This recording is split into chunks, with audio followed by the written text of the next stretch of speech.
Hey everyone, welcome back to Launch Codes Football. My name is Chris, And I'm Chelsea. and today we gonna be talking about Wild Card Weekend. Whoop whoop. First weekend of the playoffs is through. We had some excitement, we had some snooze fests, we We had had some some drama. disappointment. We did, but overall, welcome to the NFL. If you're a fan, you know this stuff. If you're new to this thing, welcome. But That's yeah, true. He's got a point. so let's dive right into it. Chelsea, do you want to start us off with what I know was definitely your favorite game of the week? I don't know. Do I? This is all up to you. We could skim over it. No one, Nah. will. Nah.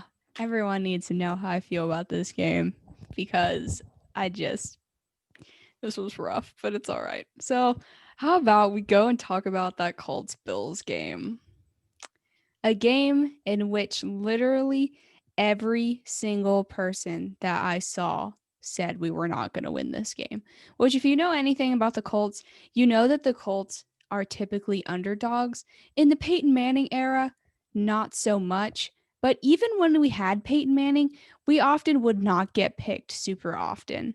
And when we had Andrew Luck, the same thing happened. We've just always kind of been an underdog team. That's just kind of how it's always been. But we were an underdog going into this game, right? And that to me was nothing new, right? I mean, we're always like that. But game started.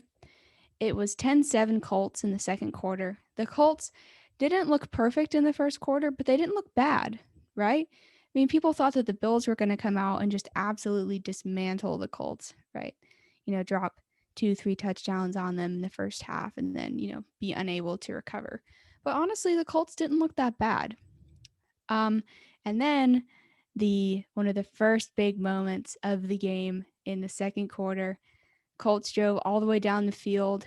It's fourth and goal, and they decided to throw the ball on, I think it was the 3 yard line, right? The Colts turned the ball over on downs after Philip Rivers lofts a pass up to Michael Pittman, in which grazes off his fingertips. And I have seen a lot of people give Michael Pittman hate for this, for not catching this ball. And I think that if you have the opportunity to catch the ball in a playoff game, you got to catch it, right? It's the playoffs. The playoffs demand more of you than the regular season does. So he should have caught it. But the way that it was thrown, Philip Rivers threw it in such a way that he kind of overthrew it a little bit.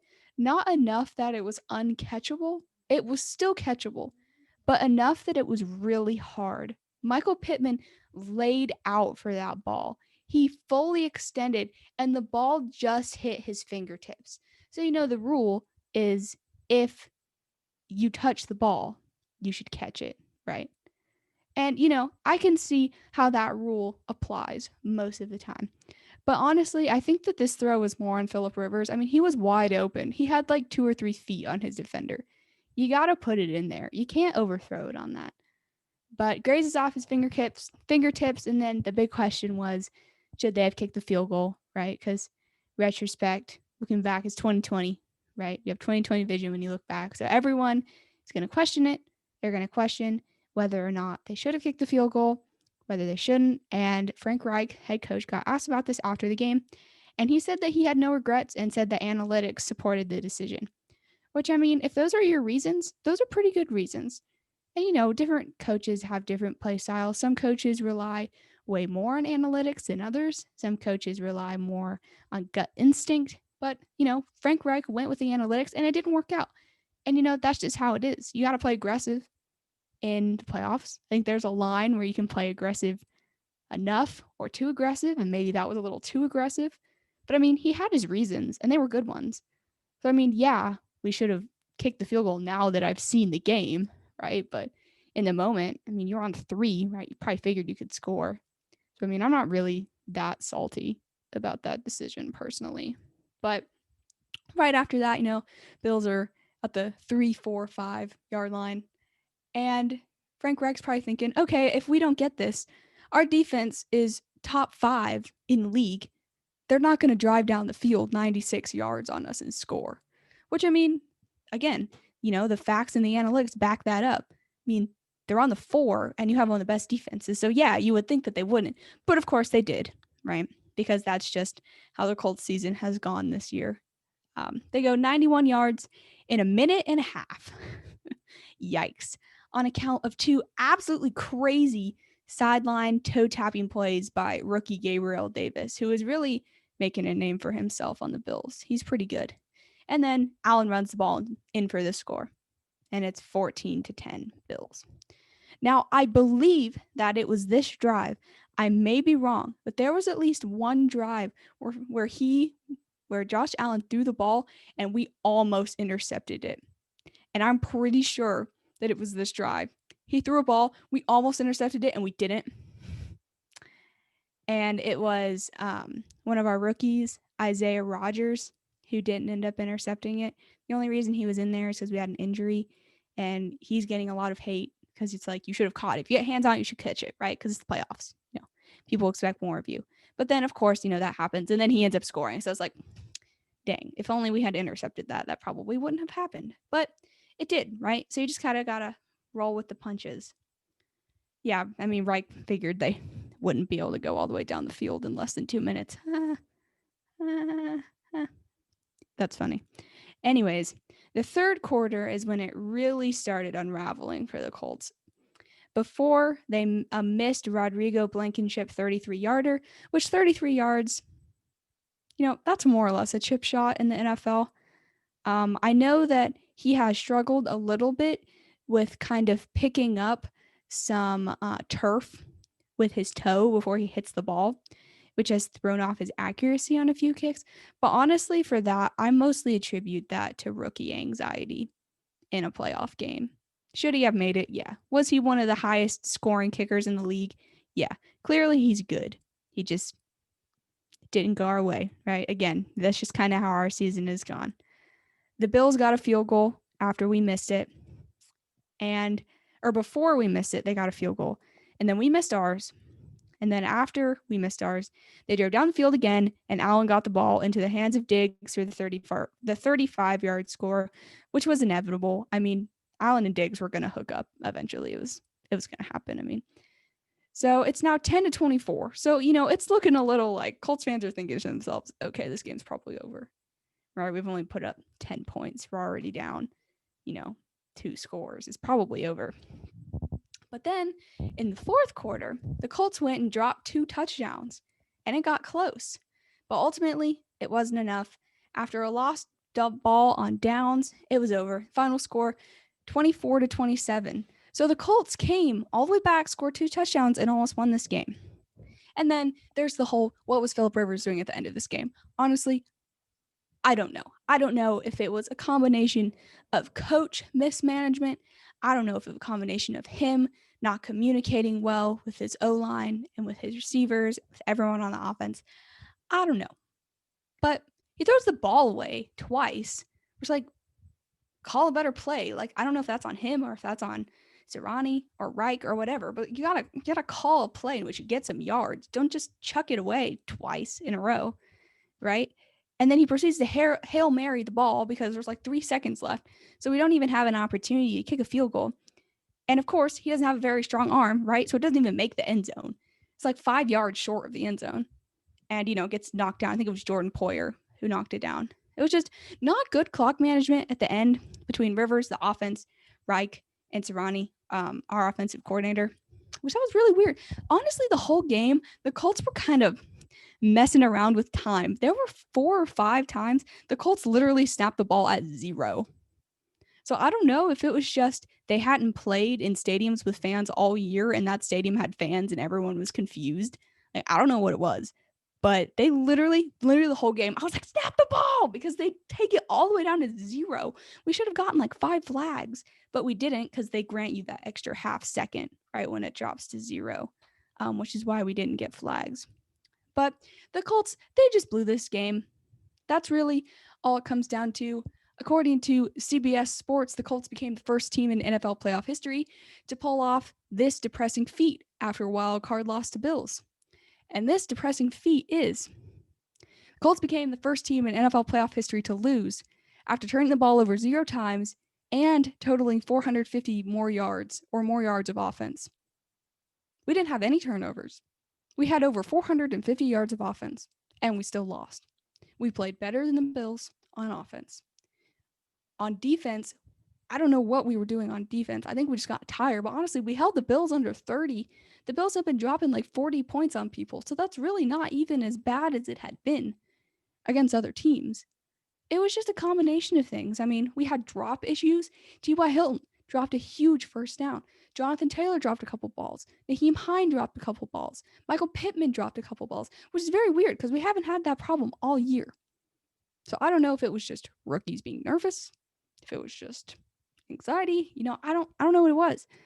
But we had a couple bad coaching decisions in retrospect. During the game, I understood. But looking back on it, it's like, should they have done that? Should they have kicked the field goal? Should they have not? If they had made the field goal, the game would have been tied. They missed it. If they had kicked the field goal to begin with, it would have been tied. But, that all comes in retrospect, right? You're not going to know those things while you're watching. We had a missed field goal, a couple bad penalties. The worst one being Kemoko Ture's jump off sides on a 4th down that extended the Bills' drive in the second quarter that ended up resulting in a touchdown. I think of all the things that happened in that game, that was the most frustrating one for me. Because we picked the ball off on that play, and it didn't count because he jumped off sides. Josh Allen threw a horrible pass. He threw like 2 passes this game that should have been interception and weren't because of penalties. But Kemoko Ture had been injured the whole year, suffered a gruesome ankle injury last year, came back this year, hadn't played that much, was finally in a game, and then hasn't played all year, doesn't have very many snaps, goes and does that. It's like, dude, seriously, of all the times you're going to do this. And I don't even know if they put him back in. I don't even know if they put him back in the first half because I didn't see him on the field. I'm sure everyone was just furious. And they probably would not have scored if he hadn't jumped off sides. So that was frustrating. But I mean, looking at stats, Philip Rivers was 27 of 46 for 309 yards and 2 touchdowns. That's good. Didn't turn the ball over. Didn't fumble. I mean, you can't really... you can ask for more than that, but it's not like he went out there and made colossal mistakes outside of the game management. And then Jonathan Taylor had 21 carries for 78 yards and a touchdown, and Hines had six carries for 75 yards. So we had over 100 yards rushing. So it's not like our rushing game was the issue, right? Doyle and Pascal both had touchdowns, and Doyle really showed up in this game in the second half. He had like 6 catches. Pittman had 5 receptions for 90 yards, should have had a touchdown if it hadn't been overthrown. Autry had a sack and a half, and Houston had half a sack for the Colts.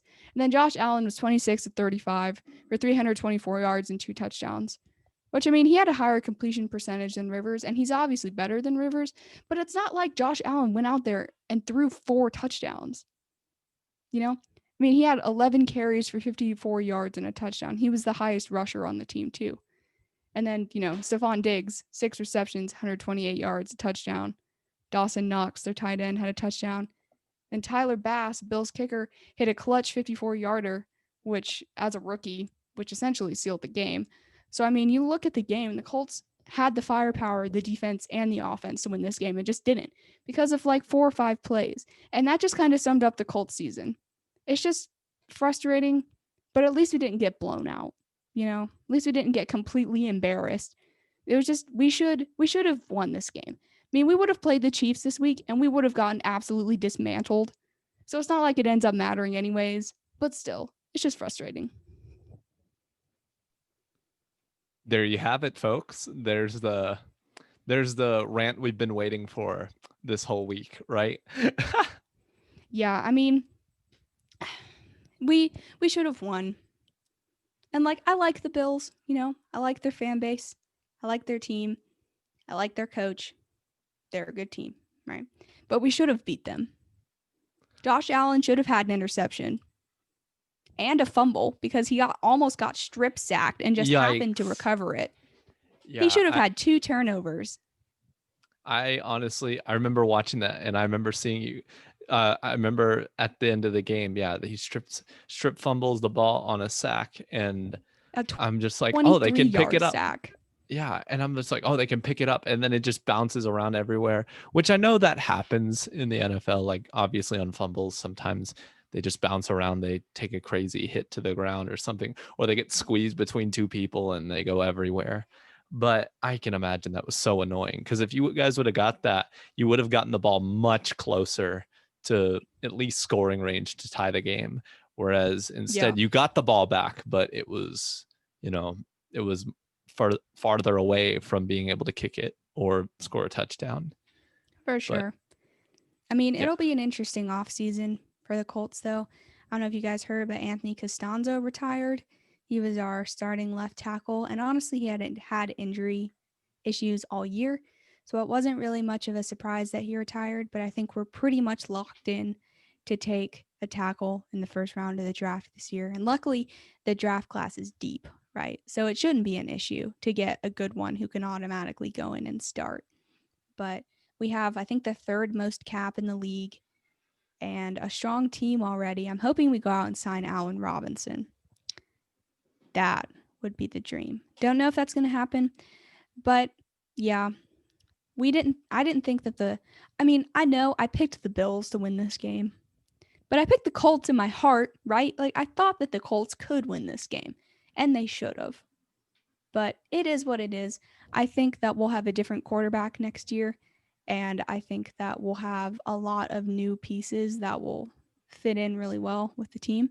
And I think that we will be a lot better next year, especially with a new quarterback. Like I like Rivers. I didn't like him for 10 years of my life because he beat the Colts. Then he comes in 1 year and, wins over probably 90% of the fan base. So, I mean, he's hard to hate. I like him. He just can't move, can't run around the pocket. He literally just stands there. And that's just not the game anymore. The game is being able to move, being able to scramble, being able to run. And he just doesn't fit that anymore. And we need a guy who can do that. And that's no hate towards Rivers. It's just the game's evolving and he's getting older and he has like 27 kids. So I'm sure he just wants to retire and go hang out with his kids and coach his football team in South Alabama and try and run out there and play quarterback, even though he can't, which I could totally see him doing. But yeah. So all in all, disappointing, but I think there's a lot of promise for the Colts over the next few years. I agree. And also, I think for the Bills, I mean, I don't think this is a scary game or too much to worry about for them, because I mean, you won a playoff game. That's props to you. You won the playoff game. It's been a long time since you've done it. What, like 25 years? I think they said, quarter of a It century. had been a while for them. So I mean, honestly, any win in the playoffs was going to be great for them. Now they just got to wait their turn, or see what happens next round. I think or they got to win their game next time and then probably end up playing the Chiefs, because I think it's going to be Chiefs and Bills personally for the AFC Championship. But I disagree. oh, So really? we'll see. Yeah. Okay. All right. Well, I think that so for me, I think, well, what we'll just kind of talk about, moving on from that, some of the NFC matchups. We had a good game, Washington versus Tampa. I picked Washington to win the game. They didn't, because all the teams who had made the playoffs with a losing record had won, and they almost pulled it out. Taylor Heineke had a heck of a game for a guy that's just coming in, kind of as that. I mean, he wasn't even signed to the team but a month ago, but he looked good. He did. He actually looked really good. I mean, yeah, like the Washington made a few mistakes with some drops, but overall he looked good. But Tom Brady's Tom Brady. He's able to dissect your defense. Don't I remind think me. I think that Tom Brady had a good game. I think that offense is really clicking now. I think they finally figured it out. It took them a long time, and longer than maybe some of us thought it would. But I really think for Tampa, I mean, they look, in my opinion, like they, even though they're somewhat of a low seed, that they're a Super Bowl contender. I think that they have the defense to do it, and their offense. They've finally figured out how to use their receivers, and Brady has been able to link with his receivers a lot better recently. The running backs are playing well. I think that Tampa figured out that throwing the ball 50 yards is not Tom Brady's strength. It's not that he cannot do it, but it's the fact that his strength is dissecting and picking apart a defense. And that's what he did against Washington. They did get stopped a few times, and Washington was in the game, but they still scored enough points to win. They scored a healthy amount of points. So props to them. Washington played a heck of a game, though, for being a pretty big underdog in this game. I mean, they came close. They had a drive to be able to tie the game in the fourth quarter, and even though they didn't get it, props to them. I think Washington has a legitimate future coming in the next few seasons. They have a young defense. They have some pieces on offense that I think can work. But if they can get their quarterback situation handled, I'm not saying Taylor Heinicke is like the guy going forward. I don't know if he is, but I think that if they can get a guy to be just that QB leader, then I think they could really be a threat to the NFC East and the rest of the NFC for a few years to come. Yeah, I remember when we talked about Tampa Bay a few weeks ago, and I was talking about how dumb Bruce Arians was being because he was refusing to do what Tom Brady wanted to do, right? He just wanted to throw the ball deep like 5 or 6 times a game. And like you were saying, that's not Tom Brady's strength anymore. And honestly, it wasn't even his strength to begin with. It's not like he came into the NFL with an arm like Patrick Mahomes. Like he has the capability to throw it, but he's no Aaron Rodgers. That's not where his strength lies. And it sounds like Bruce Arians finally figured out, oh, I have the best quarterback of all time. If I do what he wants to do, we're probably going to have more success. And lo and behold, they did. So I'm glad that Bruce Arians was finally able to push aside what he wanted to do and accommodate to Tom Brady. Because if they were still doing what Bruce Arians wanted to do, they probably would not have even won that game. Because, Washington didn't look perfect, but they put up a fight, right? And if you try and make Tom Brady do things that he just isn't capable of doing anymore, that significantly decreases your chances of winning. So, I mean, props to Bruce Arians and Tom Brady for finally figuring out their differences and figuring out what they're both good at. Because, I mean, you throw a long pass off the play action, and Tom Brady can hit that every time, right?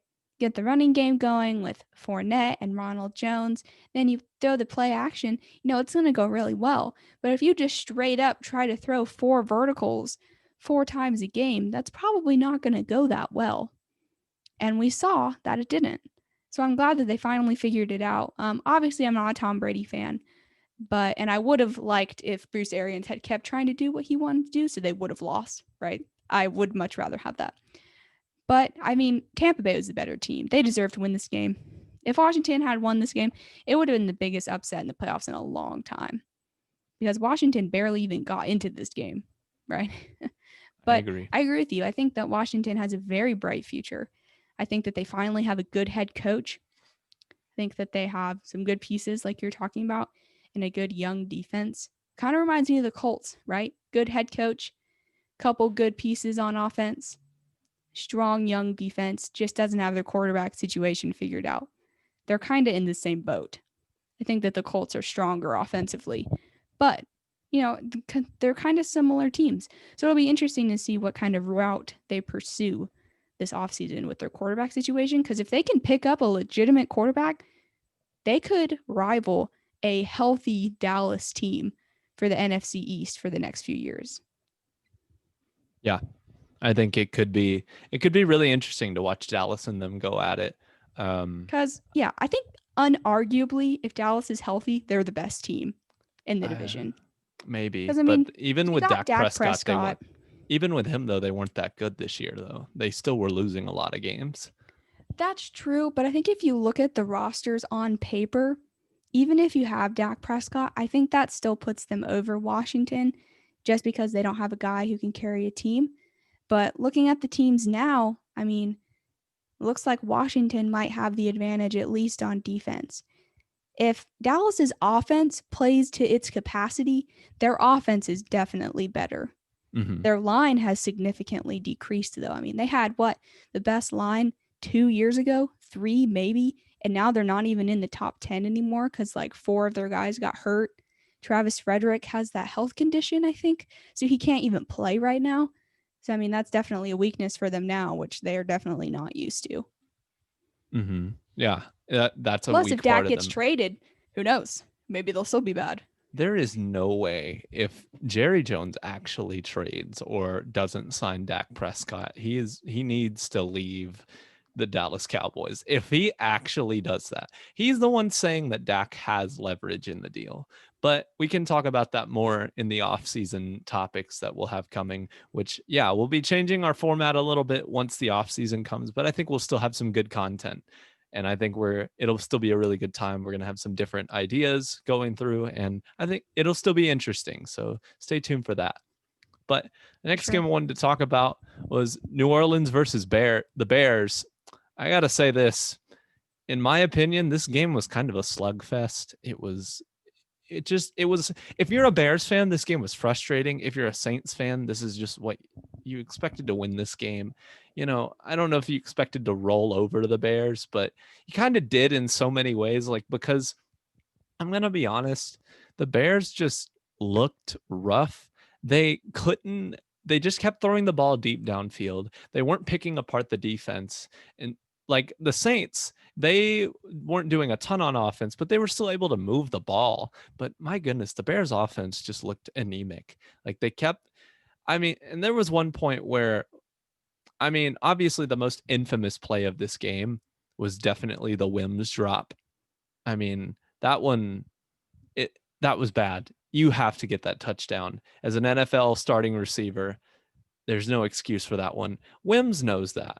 But I think, what makes it worse, he had a really nice catch right before that to get them in position. And it was a well set up play by Matt Nagy or the offensive coordinators to set up a play, and Trubisky threw a beautiful pass to Wims in the end zone.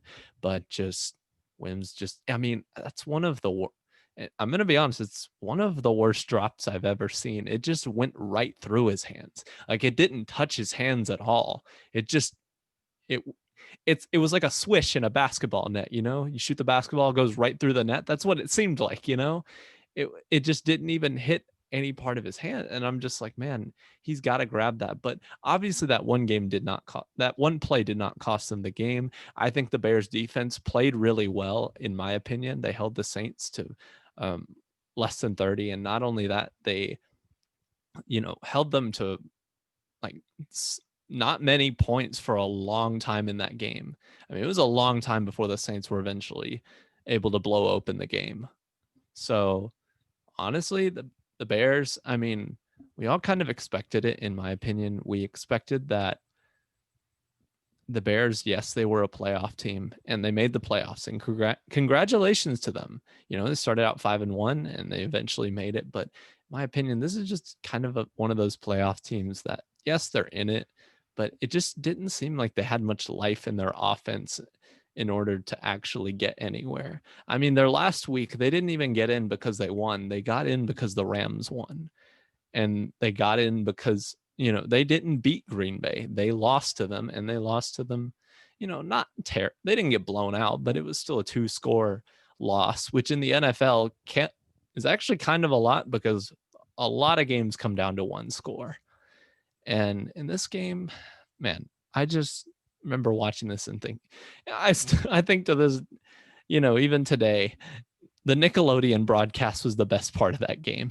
But I won't lie, I will touch on that slightly. Can we just acknowledge that, like, if you were a Nickelodeon fan growing up, like, this was a wonderful broadcast to watch. Yeah, some of it was it was definitely directed towards kids, but like they were making comparisons to like they called Marcus Davenport, like if they compared him to an Avatar the Last Airbender person, they were like, he's like an earthbender out there, big and tough. I'm like, I love this. They have SpongeBob, like a SpongeBob graph between the field goal posts whenever they were kicking, the extra point or a field goal. I'm like, this is pretty great. They're making references to like 90s Nickelodeon shows and early 2000s and all of this stuff.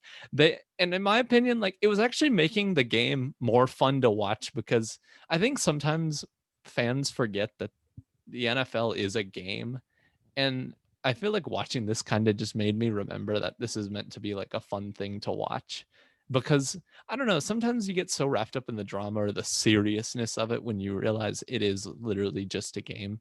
And I think watching that broadcast actually made it more fun. I mean, they said they were explaining what a benching was to kids. And I think the funniest way, they described it in the funniest way. They said Mitchell Trubisky was benched earlier this year. You know, they had one NFL guy up there who does Good Morning Football, and then they had two others from Nickelodeon, and they all did a pretty decent job. I think the funniest thing was when they talked about Mitchell Trubisky getting benched. They said, "All right, kids, getting benched is like getting grounded by your parents," and that True. killed me. I was dead when they said that. And then they were like, "All right, now they got to open up the offense." And then they were like, "To the kids, that's basically like when your parents say you're not grounded, but you can't leave the yard." And talking about how Matt Nagy wasn't opening up the playbook for Mitchell Trubisky. He wasn't benched, but he wasn't able to do everything that maybe he was able to before. And I just think that's hilarious. I'm like, this is a good way to explain it to people who may not understand football as much and to kids who are just starting to learn more about it. Definitely. It was pretty funny.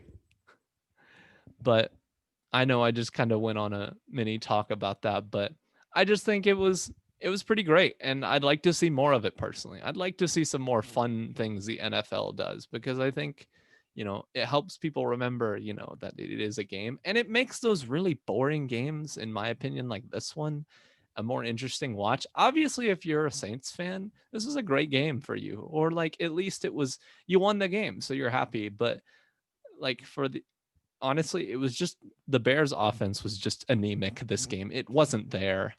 And at the very end, they scored a touchdown. It was a nice catch by Jimmy Graham. But like, other than that, they really only scored 3 points this game, to be honest. That's true.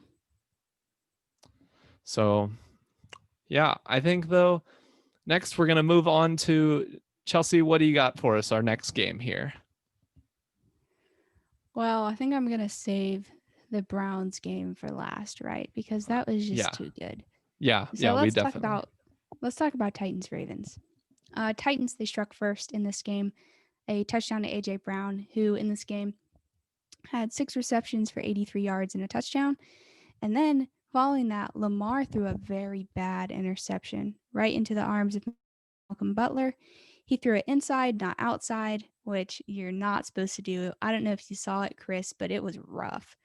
It was a rough throw. Um, After that, the teams exchanged field goals to bring the score to 10-3 Titans. Lamar then proceeds to absolutely torch the Titans defense in the second quarter on an epic scramble up the middle for a 48-yard touchdown. Now, we're kind of seeing the quarterback prototype change as we head into the 2020s, right? You know, in the 2010s, it was the pocket passer. You stand in there, you take the heat, and you deliver, whatever the cost. And that's kind of changing now. Lamar is not like that at all. If Lamar has a chance to get out of there, he's going to run it. He's not going to throw it. He's going to run it. And all of the people who are not used to that think that Lamar Jackson is a bad quarterback because he has bad passing stats. But the reality is, he's just a different quarterback. He just plays different. And that's just all it comes down to. I mean, this run, he carved up the entire defense from D line to linebackers to secondary. He absolutely destroyed them. And yeah, he got some good blocks, but honestly, this was mostly on him. And it was really impressive. So his stats for the game, he was 17 of 24 for 179 yards and an interception, which people see that and they go, that's not that good for a quarterback. Then you look at his running stats. He had 16 carries for 136 yards and a touchdown. That's more than their starter had. That's more than both their running backs combined had, actually. I'm pretty sure. But the Ravens, they come out of the second half. They score again thanks to starting running back J.K. Dobbins, who had 9 carries for 43 yards and a touchdown. I mean, he was the starter. And Lamar Jackson had so many more yards than him, right? The Titans go and score a field goal, and they are only down by 4 at this point. It is 17-13. The Ravens are winning. And then Justin Tucker proceeds to miss a 52-yard field goal to begin the fourth quarter. I mean, he's only the most accurate field goal kicker in NFL history, statistically. What? You do not see that very often from Tucker, especially in a playoff game. I'm sure the whole team was like, dude, are you okay? Like, what's going on? But however, on the Ravens' next drive, he makes a 51-yarder, bringing the score to 2013. So he redeems himself as he does, right? The game is then sealed on the last Titans drive as Ryan Tannehill throws up a pass to his receiver, Khalif Raymond, who is not a starter on this team, by the way, which might have contributed to the way this play went. But lofts it up to Khalif, who falls down, naturally. Of course. And the ball gets picked off by Marcus Peters, and that's game, right? Game ends. Peters and a bunch of other Ravens players proceed as their celebration to go stomp on the Titans logo. Rest in peace. That's rough. They have a serious rivalry forming, by the way. Earlier during the season, when they played at the Titans, when they played at Baltimore, the Titans went and jumped all over their logo during pregame, and the coaches got into it. It was a whole thing. But Tannehill's stats, he was 18 to 26 for 165 yards, a touchdown, and a pick. It's not good. It's not good enough for the playoffs. It's not good enough to win. Not good enough to carry your team, especially when you look at Derrick Henry, who had 18 carries for 40 yards. If you know anything about Derrick Henry, you know that this was a horrible performance for him. And in the playoffs, absolutely horrible. The Ravens prepared for him like no other team had this year. I don't know what they did. I don't know what they ate before this game, but they were ready. So, I mean, you got Derrick Henry only conjuring up 40 yards. You need Tannehill to carry your team. They made their offense one-dimensional, and they proved that Tannehill couldn't carry this team in this game. He's a good quarterback. He had over 30 touchdowns this year. He's a good quarterback. He just hasn't yet proven that he can carry his team in the playoffs if they get shut down in the run game. I mean, that's not how the Titans are built, right? They're built to be run first. So if you shut down the run and make Tannehill carry it, I don't know if he's going to be able to do that. I hope he does. I like him. But he hasn't shown me yet that he's capable of doing that. The Titans defense had 5 sacks on Lamar Jackson. Their secondary, not good. But their line and their linebackers, they're pretty legit, right? I mean, they had 5 sacks and still lost. So that's rough, Marquise Brown for the Ravens had 7 receptions, 109 yards. He really came on at the end of this year. I had him on my fantasy team, and he literally did nothing for me the whole year and sat on my bench. And then he just happens to show up in like week 15, and now he's on fire, right? So good for him. But final score, 2013 Ravens beat the Titans. The AFC South gets wiped out in one weekend from the playoffs. And that was just that. I know a lot of people had the Titans winning this game, right? Because of Derrick Henry, because of their good receivers, because of their linebacking core, etc. But I think that this just proved if you can shut down Derrick Henry, the Titans will not beat you. Because that's just how their offense is. Their offense is run first. It's the same thing. If you shut down a pass first offense and make them run and they're not good at running, they're not going to beat you, right? So the same thing applies to this. But I mean, the Ravens are going to play the Bills this weekend. And that'll be a good game. So keep an eye out for that for sure. Yeah, I think one of the key things with, especially at the end of this game, was I can't remember exactly who, but on that play where Ryan Tannehill threw the pass to Khalif, he actually had a receiver open on his left side. Yeah, he because did. His receiver beat the defender, and that's almost a touchdown. If you look at that, that could have been a touchdown, but he throws it to his receiver that's double covered and wasn't looking at the ball. And, maybe it was like one of those things where it was a spot throw. Maybe he was expecting, obviously you can't predict your receiver is going to fall down. And I do understand that. But also, in my opinion, as a quarterback, you got to look at the one-on-one matchup, right? Just check and see if it's there before going to immediately your up the middle feet. I mean, because like the entire time, Tannehill is staring down his receiver. And because he does that, I mean, you can easily tell he's, unless he throws a dangerous no look pass, which he's not going to do, he's, throwing it to your side. Now, obviously hindsight is 2020 and we have a better view of the field, and it could be a mix of things, that sometimes I feel like people say that person's open, but maybe the lineman who was blocking for you was in the way or something. I don't know, it could have been something like that. But Tannehill didn't even seem to go look on the other side of the field and check his one-on-one matchup. And in my opinion, that was the turnover that lost the game. There was obviously a set of factors that lost them that game. I think Lamar played great. I think I mean, he got that monkey off his back of not being able to win a playoff game. But Definitely. man, if you're Tannehill, like, you're really beating yourself up, which, I mean, he'll be fine. I think he'll bounce back and have a good 2021 season. Yeah. But in my opinion, quarterback has to go through his options at that point, unless his first option is literally just wide open, which Khalif wasn't. He was pretty much double covered. He He was could on the have been ground. open. He was on the ground and not looking at the ball. Whereas, like, his one-on-one guy, I believe, I mean, was probably knew he had his defender beat. So he's looking for the ball. So I think that was huge mistake by Tannehill. Obviously, he wasn't the reason they lost the game. Derrick Henry being shut down. I mean, you got to give props to the Ravens defensive line for shutting down Derrick Henry. I mean, no one has been able to do that all year, and they shut him down, and he wasn't getting anywhere. Like, the Titans were trying to run their normal offense, and the Ravens were just not letting them, forcing them to pass the ball, which, in my opinion, you would think would work better for the Titans, and some, not work better, but you think they would be able to do it because I think they have some good receivers. I do believe one of them was on the sidelines injured. Or they were talking about the end of the game, one of their key receivers being out. I think it was Demario Davis, or I No, it don't know. wasn't Demario Davis. He plays for the Saints. No, Was my it bad. I Corey Davis? Corey Davis, my bad. Forgive me. Corey Davis was on the sidelines at the end of the game. But I just, I don't know. I just kind of look at this last drive, and I mean, the Titans, they had a shot, and I really thought they were going to get up the field, and it looked like it.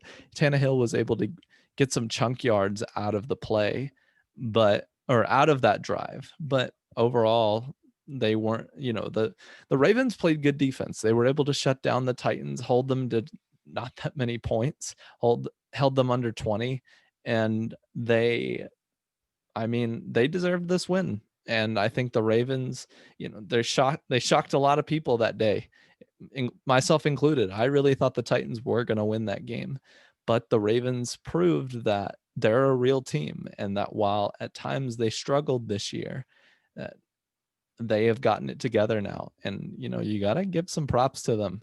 They've looked good. They've played well. Marquise Brown is starting to pick it up. Lamar Jackson he's on a tear right now, especially in that run game. You are right. Some people think he's a bad quarterback, but being a quarterback isn't always about passing. It's about decision making. That's your Yeah. most important thing with playing quarterback. That doesn't, obviously passing is very important as well, but as long as Lamar is making good decisions, that's what's going to get him to go further in his NFL career. That's what's going to send him to that next level, is if can he Definitely. make good decisions at the end of games, especially. And he was able to seal this one. He ran, the Titans, even after that pick, were still able to win that game. They just had to stop the Ravens and call their timeouts, but Lamar was able to break out for a run. I do think their first play was kind of questionable. They threw the ball. I didn't really know why they did that. I guess they figured that Tennessee was going to call timeouts anyway and stop the clock. So let's just get a first down. But in my opinion, just run the ball and make them use it. But hey, they got the first down anyway. Lamar got a huge run, broke free, won the game. So props to them. It was a little bit questionable. I was like, what are they doing? But the Ravens overall, I mean, Lamar Jackson, he made smart decisions. Other than the pick, he played well, and he did well enough to win the game. So Yeah, I mean, outside of the interception and a couple of bad throws, Lamar Jackson did have a good game. If your standard for a good quarterback is Peyton Manning, Lamar Jackson is a horrible quarterback, right? Mhm. Because Peyton Manning will go out and drop 4 touchdowns, 0 picks, 350 yards, 65% completion percentage, right? So you see someone like Lamar Jackson. If Peyton Manning is your standard, Lamar Jackson is a horrible, horrible quarterback. But the thing is, he is a dual threat, and that makes up for the fact that he doesn't throw the ball 30 times a game. It makes up for the fact that he doesn't throw 3, 4 passing touchdowns a game. And that's what makes him special. And I think that he is going to continue to improve in his passing game. The older that he gets, the more experience he gets, I think he'll be able to improve in that. But let's be honest, that's not his first instinct. When Lamar looks at a play, his first thought is not to throw the ball. His first thought is to run away. And that's just how he's wired. And I don't think that's ever going to change. But like I said, the type of quarterback that teams are desiring is changing, and that kind of quarterback looks like the Josh Allens, looks like the Lamar Jacksons, looks like the Patrick Mahomes, not your typical can't move more than 5 feet in the pocket court kind of guy. Even someone who scrambles still did more than Peyton Manning did. I mean, when Peyton Manning ran, he looked like a giraffe, right? I love Peyton Manning, but the man could not run. You compare Peyton Manning to Lamar Jackson looks like a cheetah, right? Peyton Manning looked like a giraffe. So it just kind of depends on what you look for in a quarterback. If you look for a stereotypical pocket passer, then someone like Philip Rivers or Drew Brees is your guy, right? But if that's not what you're looking for, then Lamar Jackson is your guy. And I just think that the prototype of the desired quarterback is changing. And I think that it will continue to change. And I think that a lot of the quarterbacks who are coming out this year lean more on the side of I like to run more so than staying in the pocket. I mean, look at Trevor Lawrence. The guy has the ability to run all over the field if he chooses to, but he can also stand tall in a pocket like a Tom Brady and deliver a bullet. That's why he's going to be the number 1 overall pick, because he can do both well. So it'll just be interesting to see how Lamar continues to, get better and grow in his career. I mean, he's still so young. He's already won an MVP in his second season. So I mean, he's definitely going to be getting better. I don't know if it was actually his second season. It might not have been. Don't quote me on that. But he's already won MVP. So I mean, it's not like it's downhill from here. Like he's still going up. So it'll be interesting to see how John Harbaugh continues to use him. And yeah, it's exciting to see the Ravens play. I like when they beat the Steelers. So All right. Well, all right. Yeah, I mean, this was a good game and I really enjoyed it. Or it was a good playoff game and it was high tensions. Both teams hated each other. Ravens and Titans do not like each other. And that just honestly it makes it more fun. Let's be real. I mean, it's nice when teams are like friendly towards each other. And obviously, I don't want it to get to a point where they're like, fighting or brawling out there. But you can't lie and say that it's not a little more fun when two teams just do not like anything about each other and they go in and play. And like I've been like when the Ravens got their final pick of the game and danced on the logo, I mean that was okay, on one hand, I can't lie. There was this part of me that's like, there's almost like this analyst or like this coaching part of me that's just like, that was a bad idea because you've kicked them out of field goal range now, so the Titans can stop you and you can't. So on one hand, that was a dumb idea. I'm gonna be honest. On the other, though, they won, and it's gonna be out there forever for the Titans to always remember, and the Ravens are gonna always hold it over them. So this I mean, rivalry is only going to get worse. And oh like I was man. telling you earlier, as a Colts fan, I'm living my best life because that means the Titans forget about me. Exactly. They're just like, oh, whatever. But now it's all towards the Ravens. But next game, we're going to talk about for the NFC, Rams versus Seattle. This was an interesting one because, all right, I mean, we didn't know who the starting quarterback was going to be till literally the game happened, till John Wolford walked out there. And I mean, Sean McVay purposely kept that a secret. I think that's an interesting move by him. I think that I don't. I mean, I think it was a smart move because what it allowed the Rams to do was it allowed the Rams to be able to put in a surprise at quarterback. The Rams or the Seattle Seahawks didn't know who to prepare for that week. And honestly, that was the smartest coaching move because now you don't know exactly who the defense has to prep for. And if you're Seattle, now you have to prep for two quarterbacks instead of just one. And when it comes to game time, you won't have as much time spent prepping for one specific quarterback. Now, in this game, um, what happened was at the very beginning, Wolford came in. He was the starter, but within a few plays, he went out with an injury. He was diving towards the ground. Jamal Adams hit him with his shoulder, and it hit him in the helmet, and he went out with a injured neck. They rushed him to the hospital, but he's okay. He was later reported to be celebrating with the team. I think they just took him to the hospital for precaution's sake. I think with this game, I mean, the Rams, they did their job. They played defense and they shut Seattle down. Russell Wilson wasn't getting anything going. Aaron Donald at first was having a beast of a game against Russell Wilson, but Aaron Donald went out with an injury in this game. And I think what's interesting about that is it could play into next week, although he is expected to play next week. And Cooper Kupp also went down with injury in this game, but Cooper Kupp is also expected to play. Last that I've checked, he's expected to be back for next week's game or next playoff game. So the Rams overall, they played good defense. Cam Akers, he did his thing. He was able to play well this game, get going. Jared Goff came back in after Wolford went down with injury. He had 155 passing yards, 1 passing touchdown, and 0 picks.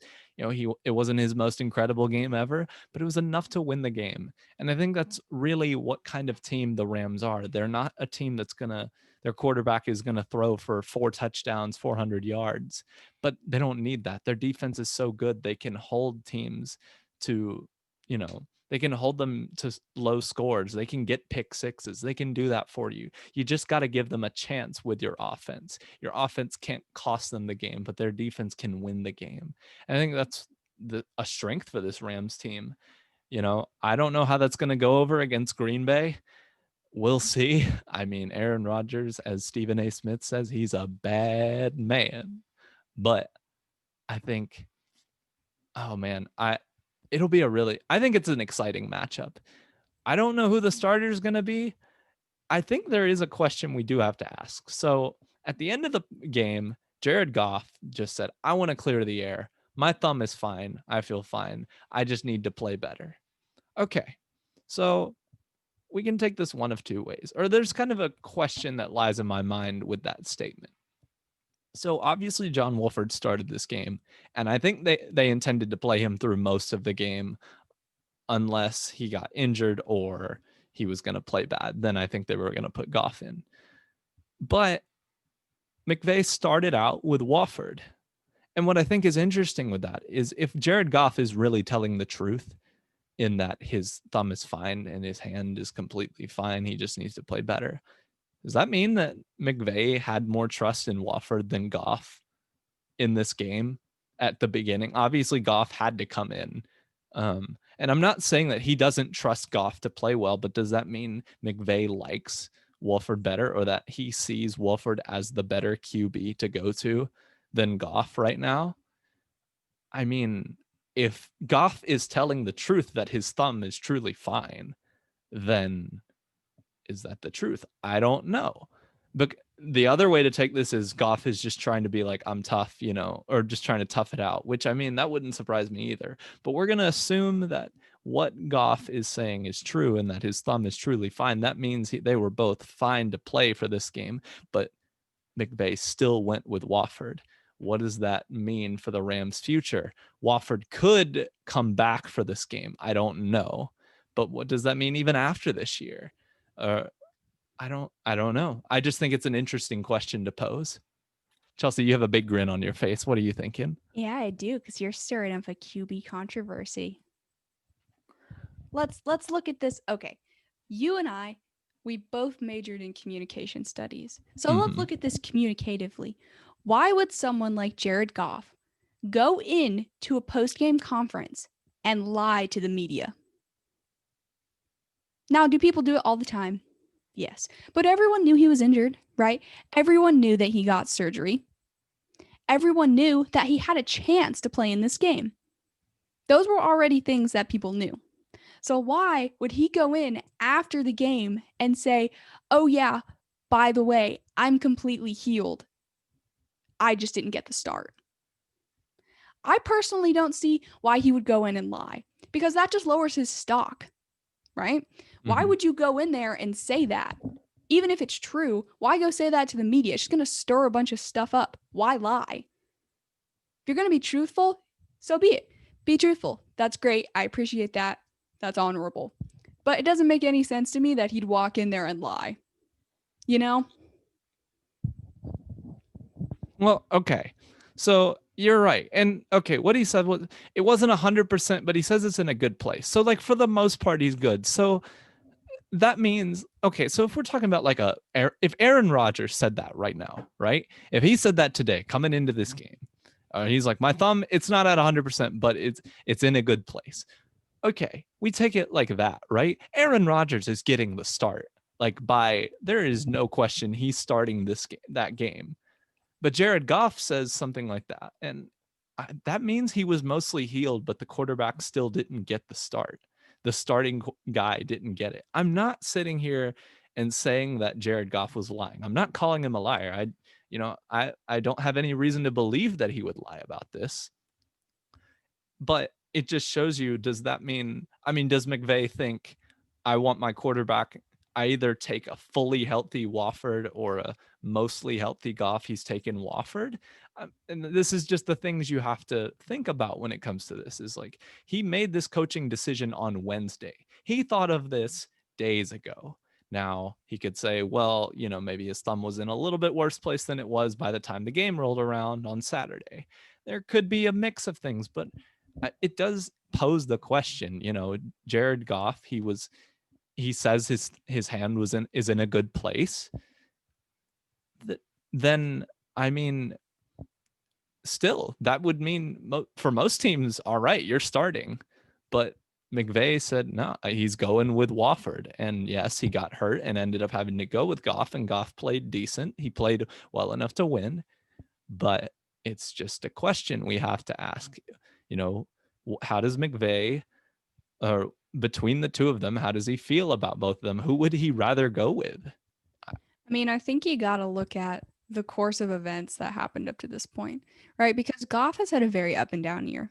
Right now, Goff is not a consistent quarterback. That's just not who he is. And for his sake, I hope that changes, because I think he has a lot of talent. And he helped take them to a Super Bowl a couple of years ago.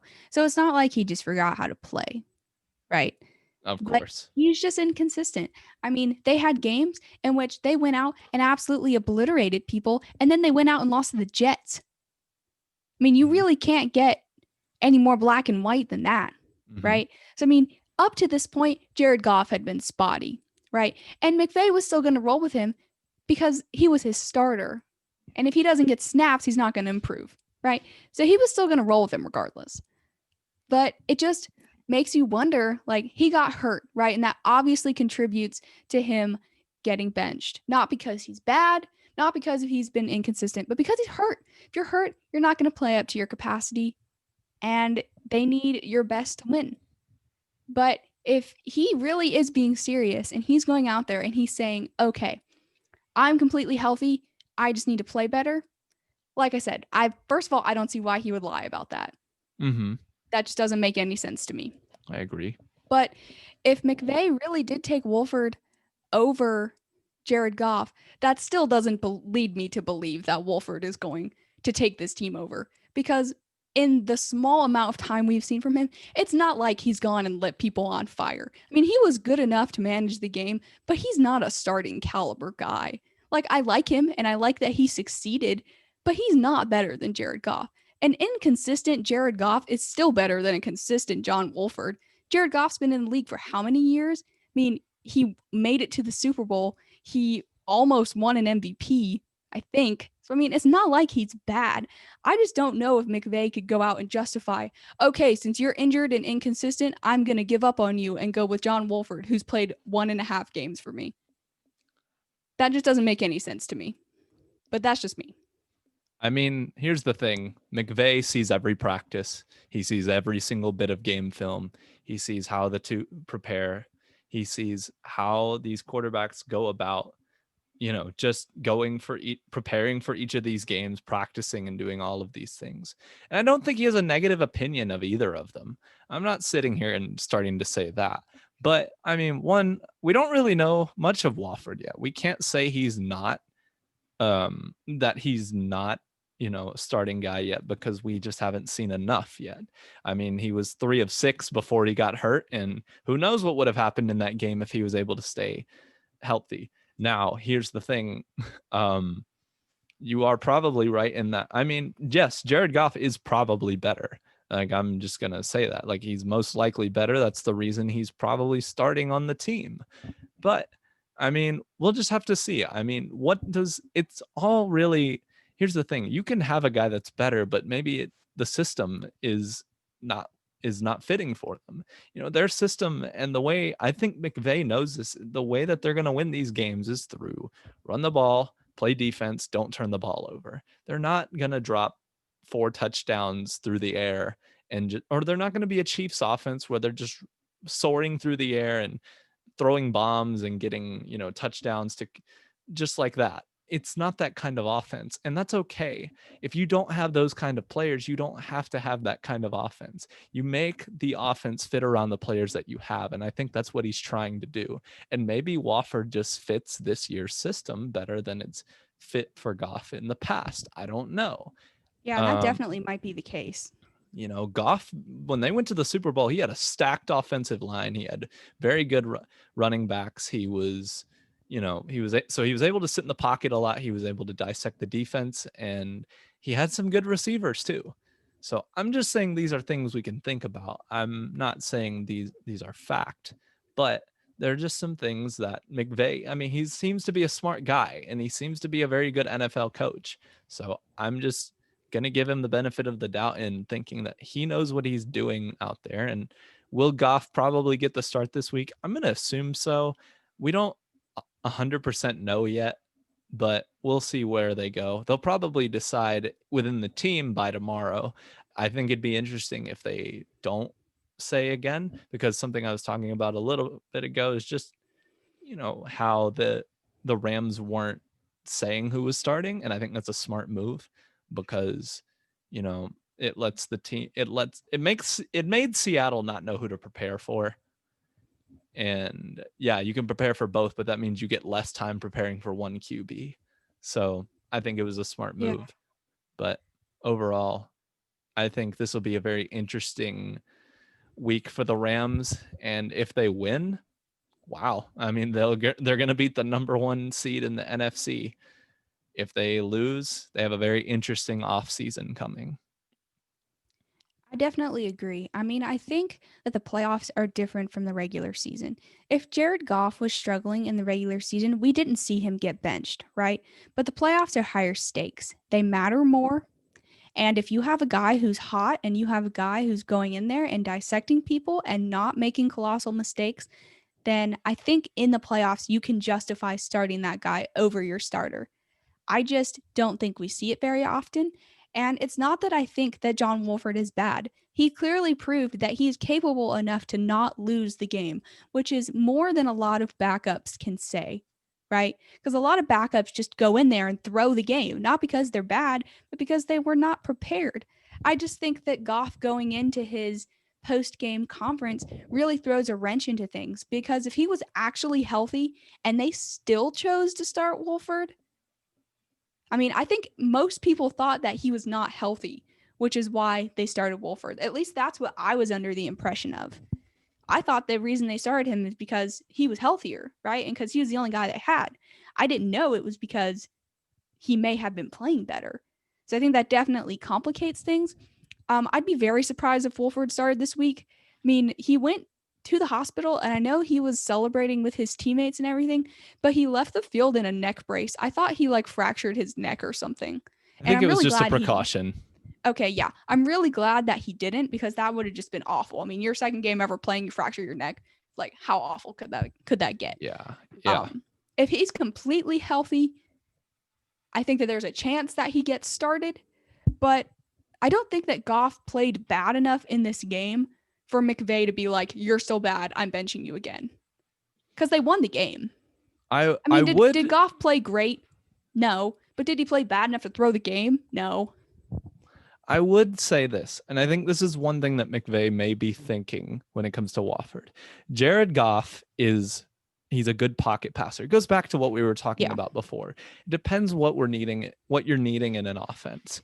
Yeah. And Wofford, he's a decent pocket passer, but he can also run the ball. He can get out of the pocket and scramble.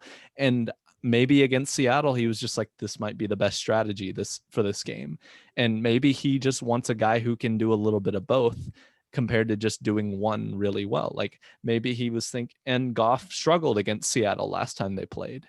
So my thought was a thought that someone could think about is that maybe McVay just wanted to open up the playbook a little bit more and have a guy that could pocket pass and run the ball if it needed to be. So it's just an idea. I mean, that's just kind of what I was thinking, because that's kind of what they did against the Cardinals. I mean, he rushed for quite a few yards especially for his first game, and for a guy who doesn't look like he's a big runner. He doesn't look like Lamar Jackson, the big guy that can, or super athletic, but he is athletic more than people give him credit for. And so maybe that's what McVay wanted out of him. Maybe they just wanted to open up the playbook a little more for, to escape the pocket and make some throws on the run or something like that. No, I agree with you. I think he definitely gives them more options, especially with running, than you get with Goff.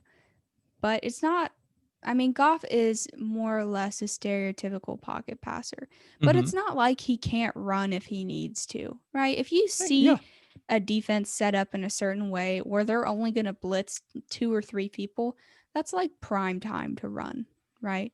Because you have Mm-hmm. blockers that will already be downfield. So it's not like he doesn't have the capacity to do so. It's just not what he's wired to. Like I was saying earlier, Lamar's wired to run first. That's not what Goff is wired to do. He is wired to run second. And I think that Goff is going to get the start in this game. But if they lose because of him, I think that there will be a lot of thinking in the Rams organization this year. Mm-hmm. Because Goff has had about as many chances as I've seen this year to get it right. And he still didn't. And it's not like he's a bad quarterback. He's just inconsistent. And I don't know if a quarterback's inconsistency is enough to ship him off and, move up in the draft and pick someone else. But for that organization, it might be. I don't know. I'd be very surprised if Goff was not on this team next year. But if he plays bad and he has injury problems and his decision making is bad, I don't know. It wouldn't surprise me if they parted with him. I don't think that they will. But if they did, it wouldn't come as a huge surprise to me. I just don't know if he's been playing bad enough to justify getting rid of him, because he's better than a lot of people in this league. And it's not like he forgot how to play. Like, his decision making in the past couple of games has been terrible, but it didn't used to be. I mean, it's not like he just forgot how to make good decisions. Exactly. Maybe he's just having a down year. I don't know. So it'll be interesting to see which kind of route they take with him.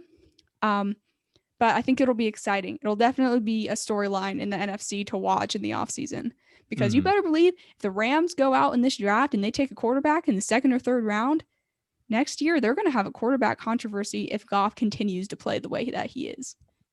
I agree. I think it'll be really interesting. And so either way, this week is pivotal for the Rams.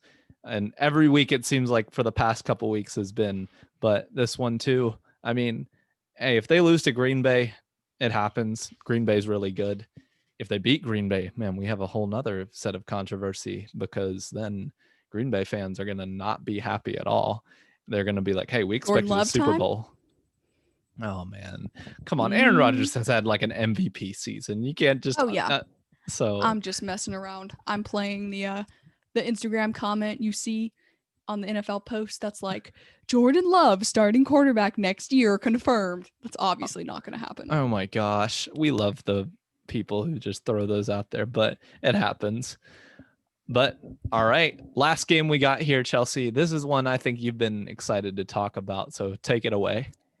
Oh my gosh. I literally spent most of this game with my mouth hanging wide open because this game literally took my words away. Browns Steelers. Browns first playoff game since 2002. I was 4. 4 years old. It has been a while for the Browns. And man, oh man, they came into this game with a vengeance. They didn't come in feeling all wishy-washy because their coach wasn't there. They came in fighting for him. And it was amazing to see from a Browns franchise that has just been so bleh for the last 10 years, 15 years, 20 years. It's just been so much mediocrity in Cleveland for the longest time. And that appears to be gone. And I, as an NFL fan, love to see that, right? But they scored 4 touchdowns in the first quarter. 4 in 15 minutes. That is pretty much unheard of in the NFL today. You do not see that very often. Even the worst teams don't give that up in the first quarter. That is crazy. I mean, the Steelers couldn't have started worse, right? Their first play from scrimmage was a snap from veteran center Maurkice Pouncey that went over Big Ben's head, resulting in a fumble recovered by the Browns in the end zone for a score. I mean, you couldn't start worse. Maurkice Pouncey, one of the best centers in the NFL, one of the veteran leaders of the Steelers, goes out there and just happens to botch the first snap of the game, and boom, they're already down. I mean, how many times are you going to see that? Of all the centers in this league, you would not think it would be Maurkice Pouncey that would do that. I mean, he's made it to the Pro Bowl how many times in the last year? Been an All-Pro how many times in the last few years? Like, that's just crazy, But Big Ben threw 3 interceptions in the first half. 3. Which most of his interceptions were tipped. I will say that. A lot of it rested on the receivers, but not all of them. Some of them he just made bad decisions. And that's just how it is. And I mean, the other touchdowns that the Browns got in the first half, I mean, you had that Jarvis Landry absolute bullet down the field where he was racing across the field, scored. I mean, this was just crazy that they were able to do this. The score at halftime ended up being 35-10. The Steelers managed to get a touchdown and a field goal. But I mean, 35-10, you view that and you think this game is over. I might as well just turn it off and watch collegiate lacrosse because this will be more entertaining than this game. But it actually ended up being more entertaining than I thought it would be. The Browns kind of took their foot off the gas pedal in the second half, and it made the score much closer than it should have been. You see the final score of this game and you think, oh, it was competitive? No. Pretty much most of the points that the Steelers scored were in garbage time.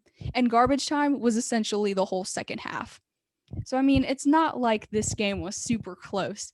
The Browns didn't end up scoring at all in the third quarter, but the Steelers scored twice, thanks to the likes of Eric Ebron and Juju Smith-Schuster. So the score ended up being 35-23. Browns are still winning, but I mean, Browns fans looking at the score would probably feel a little antsy, right? They're thinking, oh, they scored twice. We didn't. This is reminiscent of the many, many times we played the Steelers. It's kind of getting a little scary. But then, of course, the Browns did not Browns. And Nick Chubb galloped out of the start at the start of the fourth quarter for a 40-yard touchdown. And it was 42-23. I mean, Nick Chubb had 18 carries for 76 yards, which if you follow Nick Chubb, that's really not a good game for him. He normally gets, over 100 yards a game. Kareem Hunt, who had 2 totally epic touchdowns this game, had 8 carries for 48 yards. He spun moved someone out of the way, got into the end zone. He trucked through 3 people and got into the end zone. He was feeling it. I'm telling you, if Nick Chubb was not on this team, Kareem Hunt would be the starter. Kareem Hunt could start anywhere in the NFL right now. He is a starter. But I mean, he's on the Browns, and how cool for them to have 2 arguably top 10 running backs in the league going off at the same time. I mean, you ship either of them off, they're going to start anywhere, any team in the NFL. So, I mean, they're definitely privileged to have those guys. But I mean, the Steelers, they responded with a Chase Claypool touchdown, bringing the score to 42-29.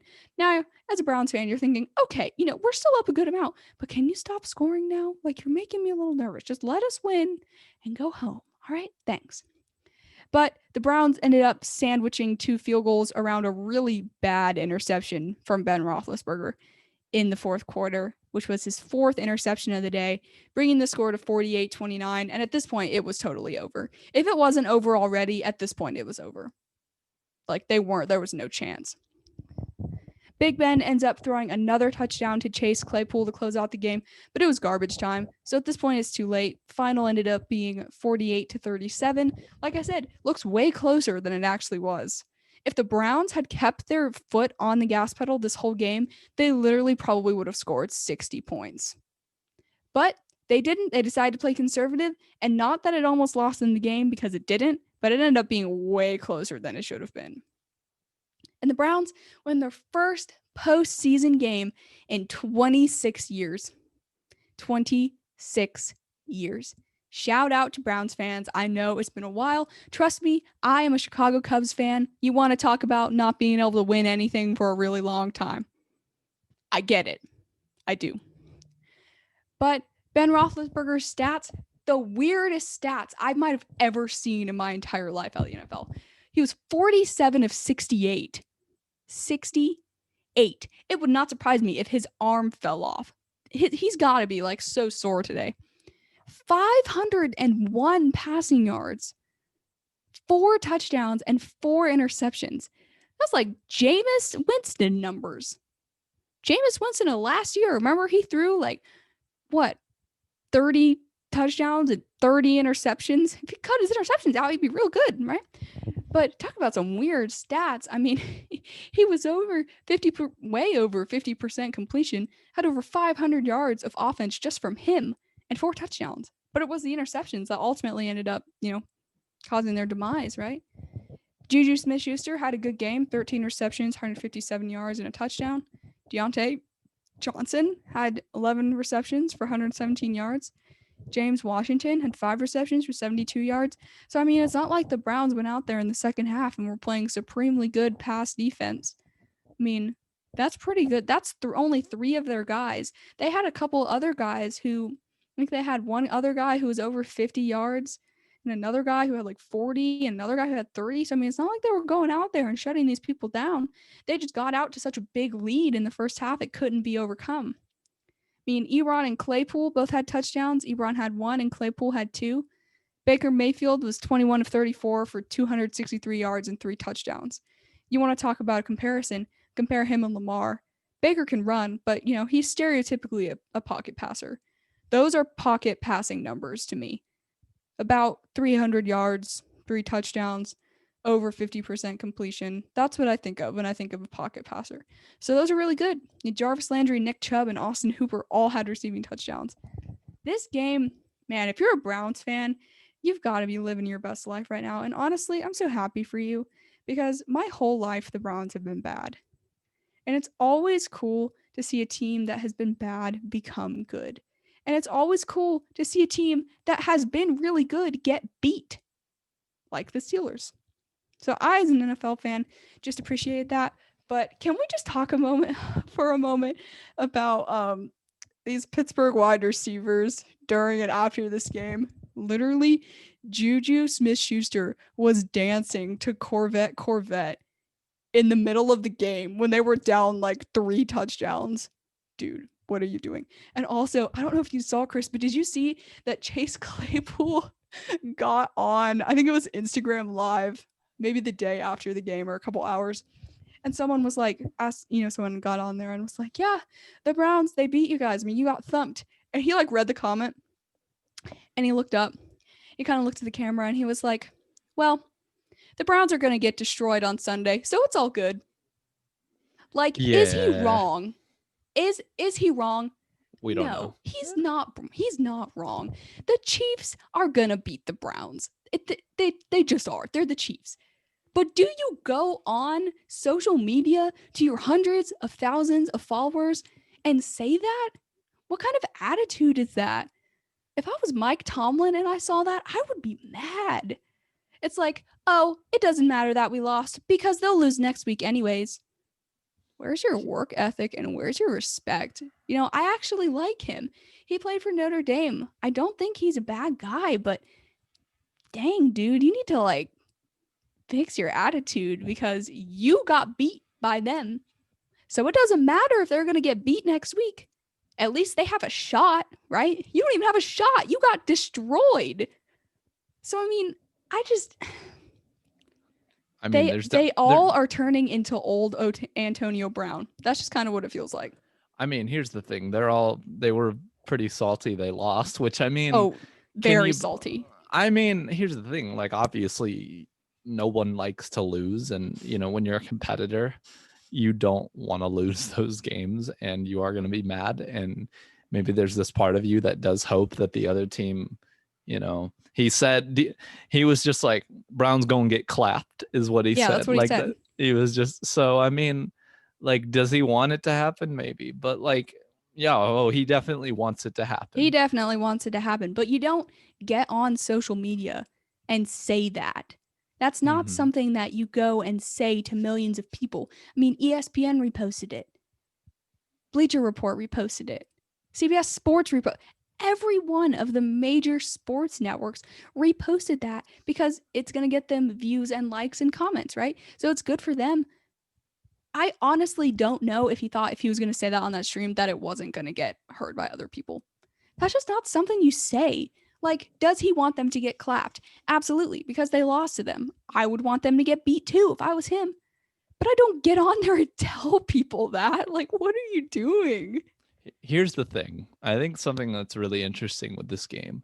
Now, obviously, I don't think it's quite as big a deal as some people made it, but also it definitely was still motivated Cleveland. We all know, or a lot of us who follow football know, that Juju said before this game that he was asked whether this Browns team was different.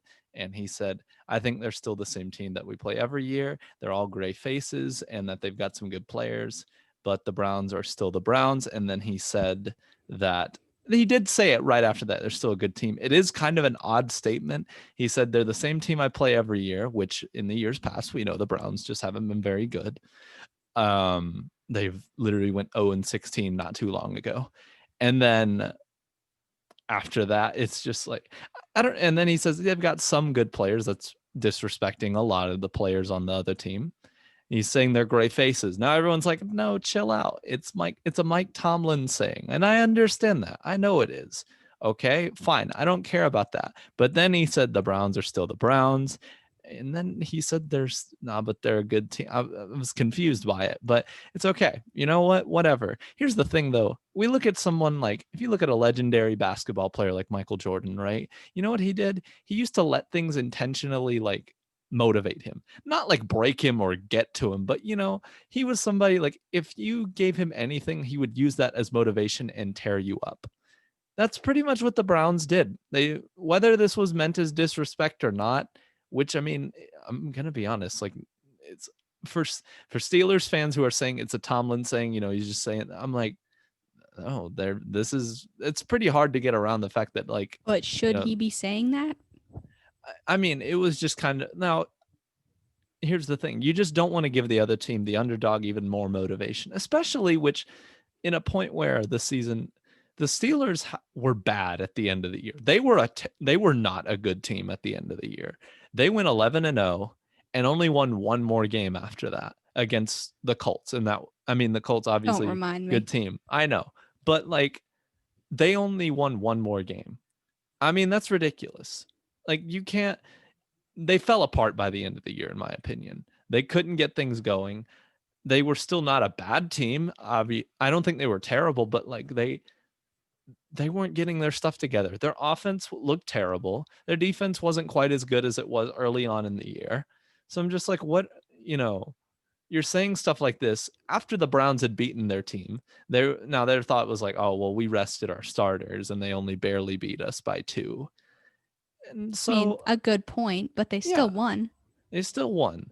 So, I mean, and not only that, if you're a Steelers fan, I don't blame you for being embarrassed because your team was embarrassed on national TV in front of the world.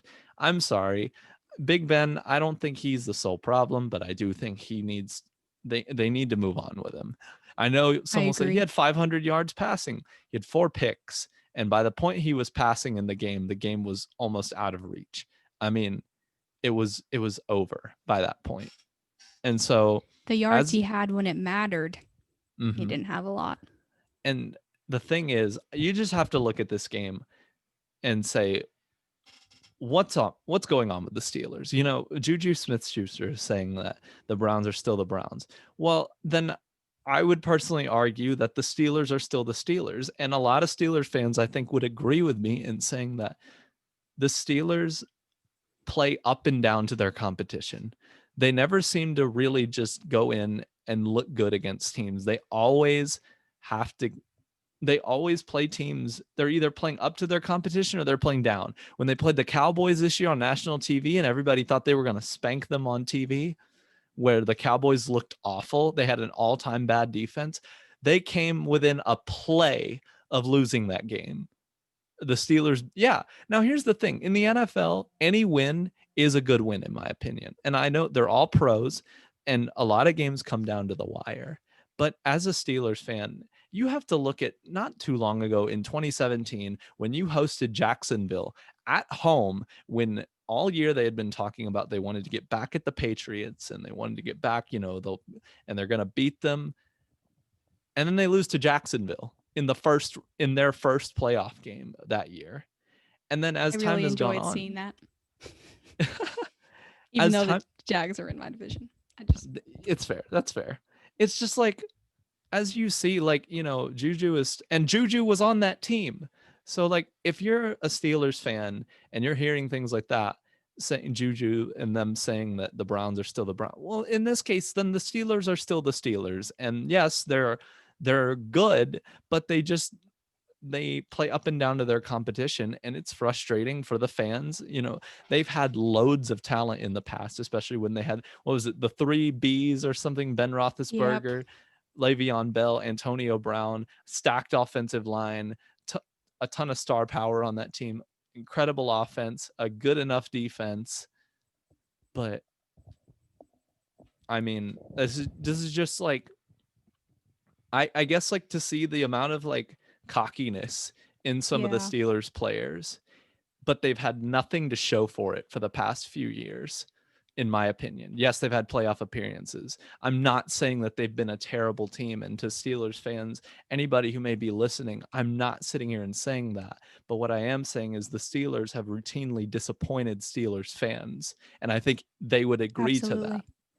Yeah. So, I mean, it's like there's two sides to the Steelers, right? You have the Ben Roethlisbergers, who suffered a horrible injury, comes back and plays pretty good for most of the season, right? You have the Deontay Johnsons, who had the most drops in the league at one point, and then in the playoff game against the Browns has 11 catches and has seemed to totally fix his drop problem, more or less, right? So you have guys like that who go out, recognize their weaknesses, and work to get better and are, right? And then you have mhm. guys like Juju, which I don't know what's happened to him. When he came into the league, he was not like this at all.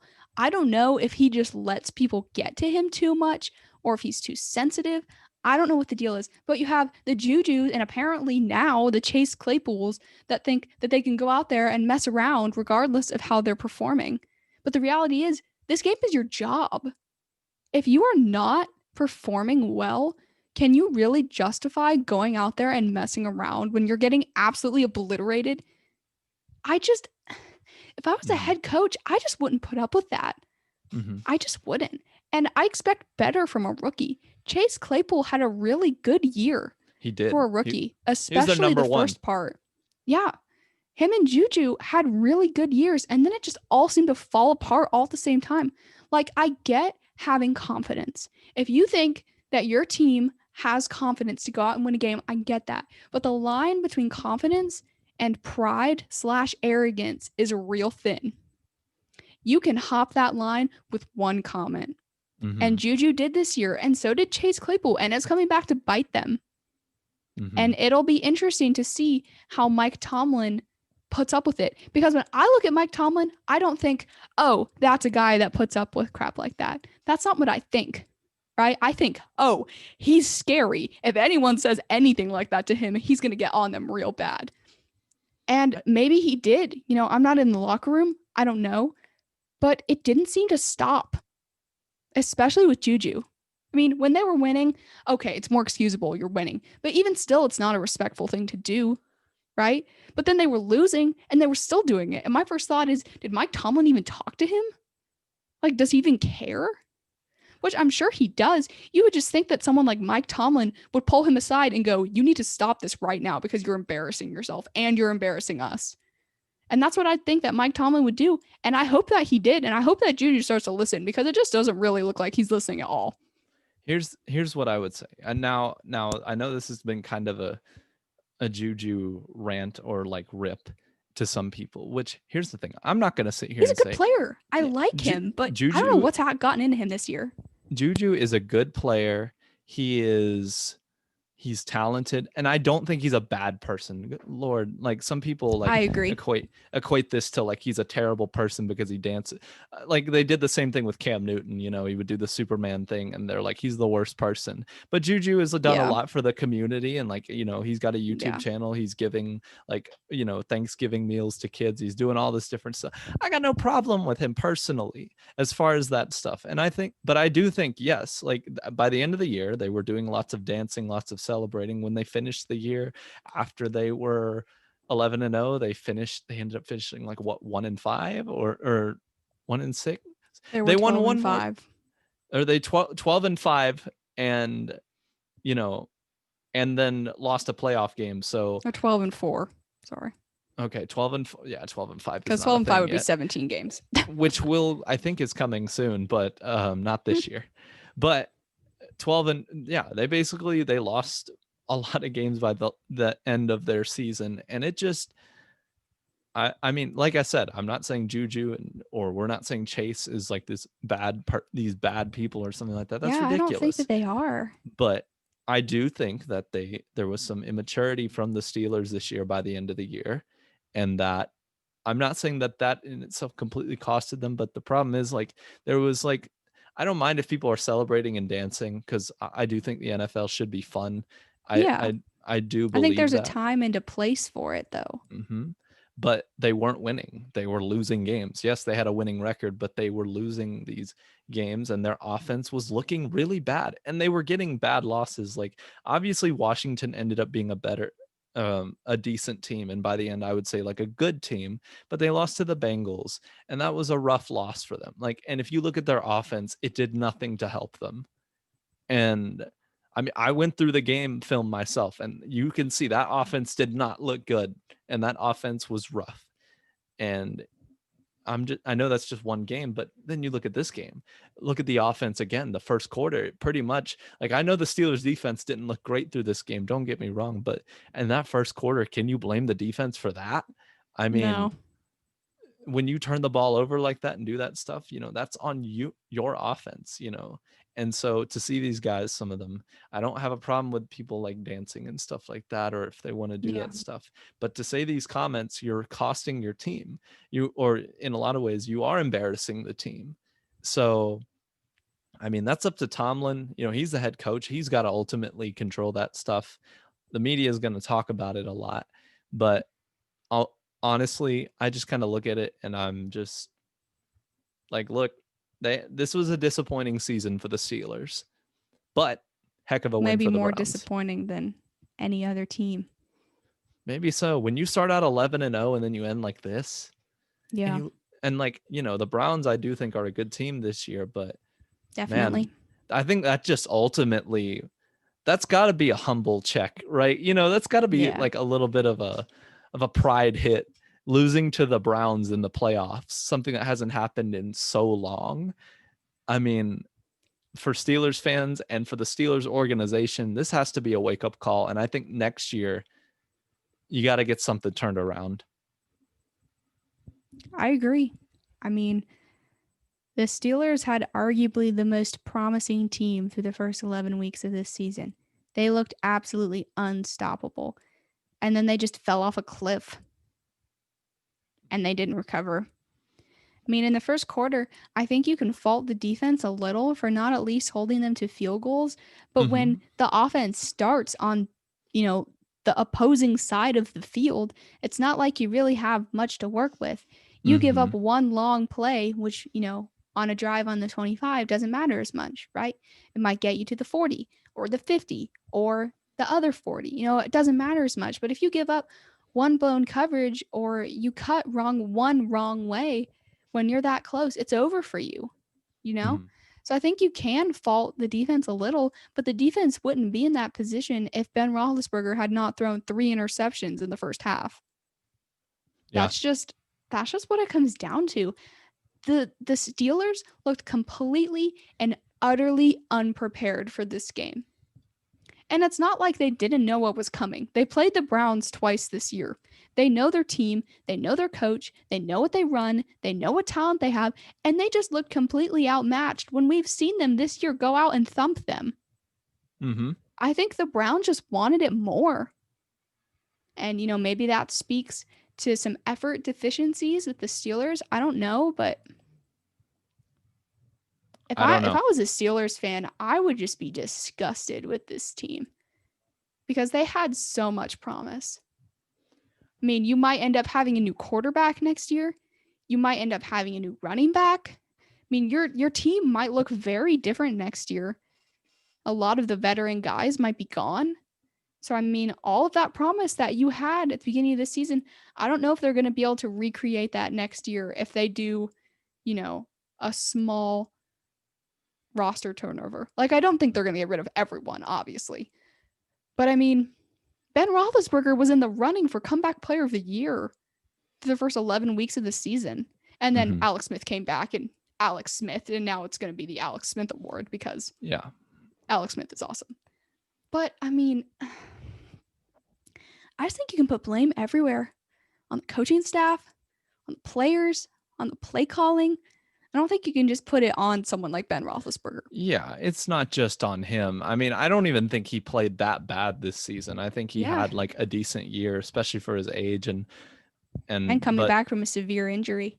and not really having a running game. They were ranked Mm, 31st it was in their running bad. game this year. I'm They like, got to take running back first round this draft because goodness.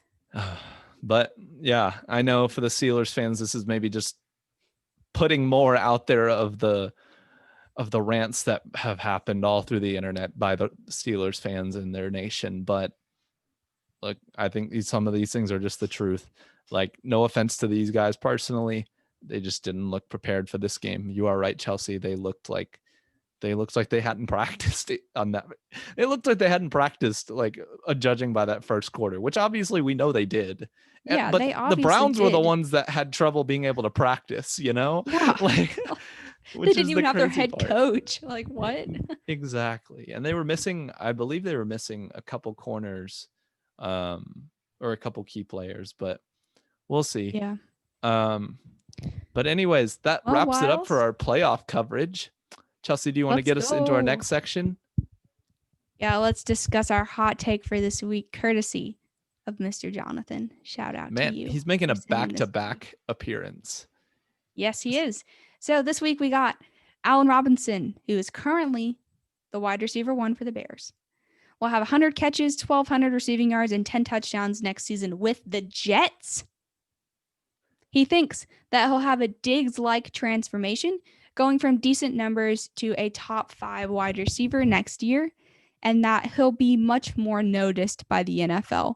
Because let's be honest, he should have made the Pro Bowl this year. He had 1,200 yards, I believe. Let me check on that real quick. Kind of a Yeah, popularity contest, though. So, he had the Pro Bowl though, not the Pro Bowl. Sorry, I was talking about the all pro team, not the Pro Bowl. He didn't okay, make the gotcha. all pro team. First, he didn't make the first. He had 1,250 yards and he had 6 touchdowns, which is not as many touchdowns as some of the best receivers in the league, but he had 1,200 yards. And like Cole Beasley got in over him. What is this?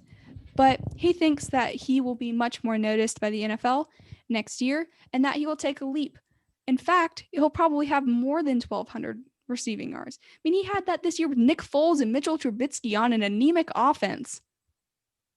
So, I mean, the Jets go pick Trevor, get a good running back, pick up some people in free agency. He might be able to really make a splash. I mean, you compare it to Stephon Diggs. Not like Stephon Diggs was bad with the Vikings, right? He was good. He was their wide receiver too, only because Thielen was as good as he was that year. And he had the game-winning catch against the Saints. Was it last year or the year before that? Regardless, he still, had that amazing catch.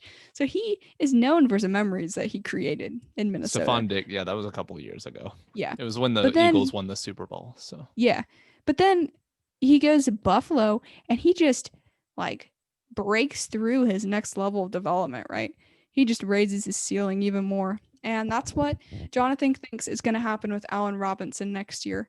He thinks that he'll significantly boost the quarterback play of the Jets, regardless of who the quarterback is, whether it be Darnold or Justin Fields or Trevor Lawrence or whoever. And he thinks that the Jets will have a 9-7 season and make the 7th seed in the playoffs.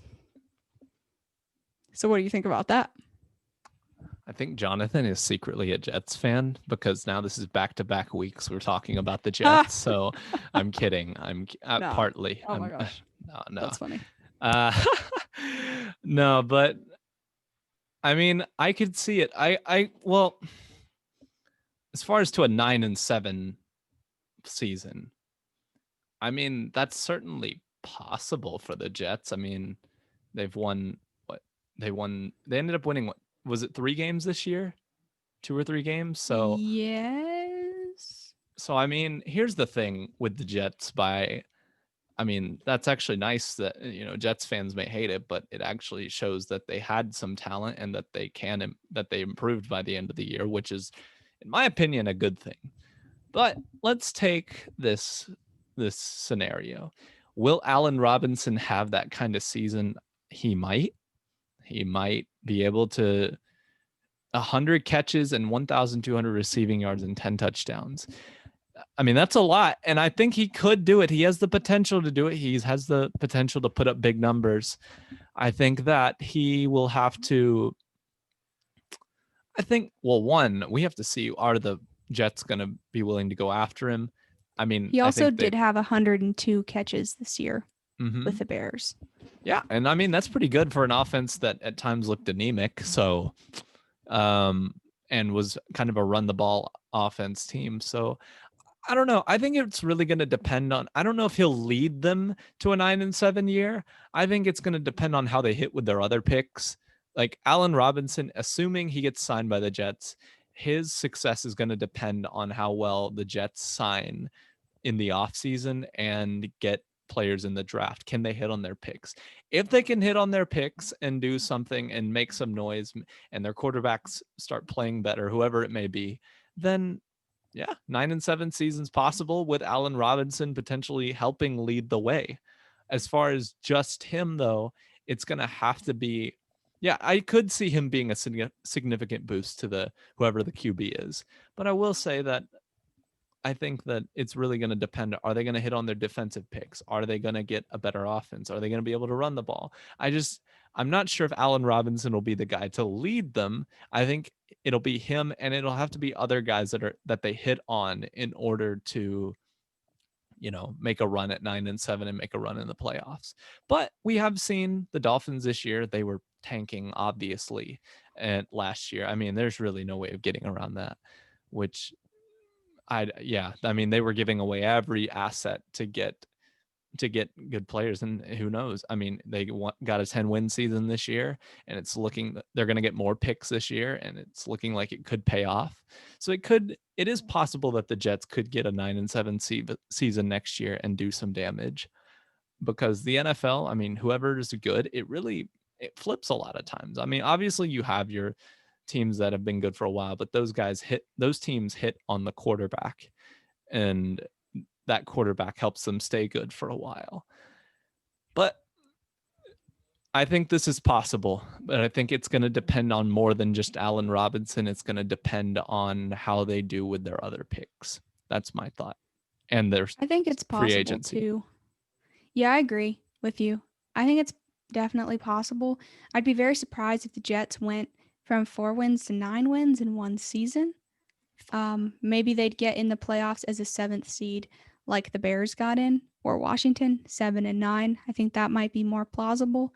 I don't know if that'll happen, but I think it's hard for a receiver to carry an offense because a receiver can only carry an offense if the quarterback gets it to him, if the quarterback targets him, right? It's not like the wide receiver is throwing the ball to himself. So, I mean, I think wide receiver success depends a lot upon the quarterback. And even if Sam Darnold is, 5 touchdowns, 2 picks better next year than he was this year, I think that even that will be enough to have someone like Allen Robinson do really well on a team like the Jets. I definitely think those numbers are possible, especially if he's really one of the only targets the Jets have via receivers. Because if the rest of their receivers suck, they're always going to target him. So I think it's possible that he has not high numbers because of that. And I think that if he has a really good season with the Jets, that he could definitely have a breakout year. Because a lot of people don't talk about him because he's on the Bears and the Bears just weren't good. So a lot of people don't really know how good he is. But the Jets are going to be on the forefront of the NFL's mind, right? Because they're going to have a second pick. They're probably going to get Justin Fields. That's going to create a lot of publicity for them. They're going to probably be able to get another good running back or a receiver, whether it be Travis Etienne or someone like Rondell Moore out of Purdue. Like they're going to be able to get some superstar college players for this team. So there's going to be a lot of talk around the Jets, especially if people go to them in free agency as well. So I think that these numbers are possible, but I agree with you, Chris. I think it depends on everything else that they do also. I don't think that he'd be able to do that with a bad quarterback. And their coaching situation, forgot to mention that. Definitely. If they can get a good coach and a good coaching staff around him, I mean, people don't realize how much that really impacts a team. I think they just think, oh, head coach, and that's it. There's a lot of coaches within that. There are lineman coaches, there are defensive coaches, there are offensive coaches, quarterback coaches, running back coaches, wide receiver coaches. Like you have to get a lot of pieces right. And I mean, so, when yeah, people don't recognize how important coaches are, let's look at the Eagles. Doug Peterson led the Eagles to a Super Bowl victory not that long ago, and he just got fired. So, I mean, he's a Super Bowl winning coach and he got fired. So, coaching is yeah, clearly very important. it is. It can make or break a team in a lot of ways. So, but yeah, I mean, that's kind of my take on the hot take of this week. I appreciate Jonathan you sending in another take this week. It gives us something good to talk about, and these are good things to think on. Like I have no problem with it. I think this is, it's fun things to think about. And if you're a Jets fan listening, but this is a hot take of optimism for your team, which I feel like many of the Jets fans don't have a lot of times. So I agree. Well, it's time to transition into one of our favorite segments of this episode, our game picks. Now, we keep record of who is winning in game picks every week, and I am currently still winning 85 to 81, but it's real close. it was Real I was close. salty last week. I had to make some picks to try to get ahead, and I am trying to make some educated picks, but if I'm going to win this year, I have to pick some upsets. So luckily this is the 2020 NFL season. So who knows, right? That's true. I mean, the Steelers did get obliterated by the Browns, and we both picked the Steelers. So, Exactly. So I mean, we'll see what happens. But yeah, this week, first game we got right here, Rams at Packers. I'm going with the Pack. I can't really pick against them in this game. They've looked dominant all year. I mean, yeah, they've had a bad game every once in a while, but overall, they look real. And I think that the Packers are going to win this game. I'm going to take the Packers because I'm going to take Aaron Rodgers over the Rams defense versus Sam or versus Jared Goff or John Wolford versus the Green Bay defense. I just think Aaron Rodgers is going to win MVP. If he's going to tear up the Rams, if anyone was going to, it'd be him. I just don't see the Rams having enough offense to keep up with Aaron Rodgers. All right, next game we have the Ravens at the Bills. I'm going with the Bills on this one. They look like the second best team in the AFC, one of the best teams in the NFL. And even though they didn't look great in the playoff game against Indianapolis, they still won. And, the Ravens didn't look fantastic against the Titans either. So I'm going to go with the Bills on this one. I'm going to pick the upset this week. I'm going to go with the Ravens.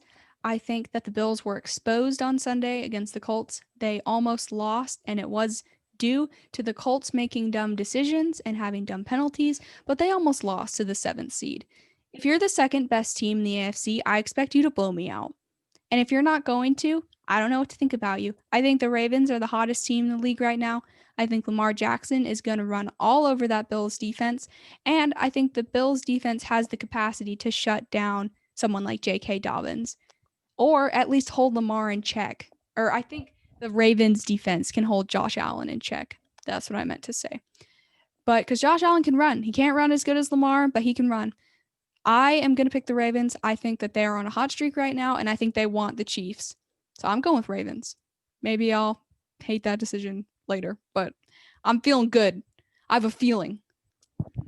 Is this I hate that the Bills beat the Colts, so I'm going to pick against them pick? No, it's not. I'm looking at the Ravens. They shut Derrick Henry down. And Derrick Henry is one of the best runners in the league, along with Lamar Jackson. That's true. So, I'm not saying this is a crazy pick. I'm not at all. Plus, the Bills are known to have sus run defense. So Lamar could very well run all over them. All right. Next pick we got Browns at Chiefs. I'm going to go with the Chiefs on this one.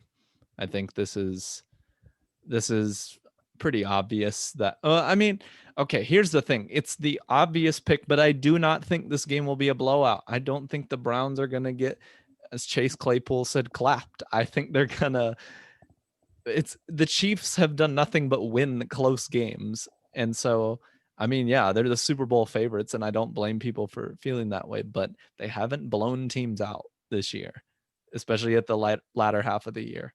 So I'm going with the Chiefs, but I think it could be close. I'm going with the Chiefs, but I got the Browns in my heart. I would love to see the Browns take down the Chiefs. I think that would be arguably the sports story of the year in 2020. Oh, yeah. I think that the Chiefs offense is too good. And especially since the Browns defense has some players out, I just don't think there's anyone that can keep up with Tyreek. And I don't think there's anyone that can cover Travis by himself. But Browns in my heart. Secretly, I hope I'm wrong about this pick because I would love to see the Browns win this game. Just because as an NFL fan, you love to see when a consistently bad team beats a consistently good team. It's just something fun to see. And it would be very 2020 if the Browns won this game. But I just think the Chiefs offense is too good. All right. I think it'll be an interesting one. Next game we got, last pick, Bucks at Saints. I'm going to go with the Bucks. I think that they've gotten their offense together. Their defense is good. I think the Saints offense has been struggling. Yeah, they haven't really looked very good. Even against the Bears, they struggled. Now, I know the Bears have a very good defense, so there is that. But I think even then, they make some odd decisions. They sometimes try to throw with Taysom Hill instead of Drew Brees, which Taysom Hill's not a bad passer, but he hasn't really impressed me that much. He's obviously shown that he can do it, but Drew Brees is still the best passer on that team. And the most accurate quarterback of all time. Exactly. And he hasn't looked up to what we normally think Drew Brees. When we think of Drew Brees, he hasn't lived up to that. And part of that's due. He's just getting older. He's coming off of injuries and stuff. So I think it'll be interesting, but I'm going with the Bucks. I think they're loaded on offense, and I think they can pull this one out. I know they've lost to them twice this year. I know they've had their number, but I think this will be a close game, and I think that they can do it.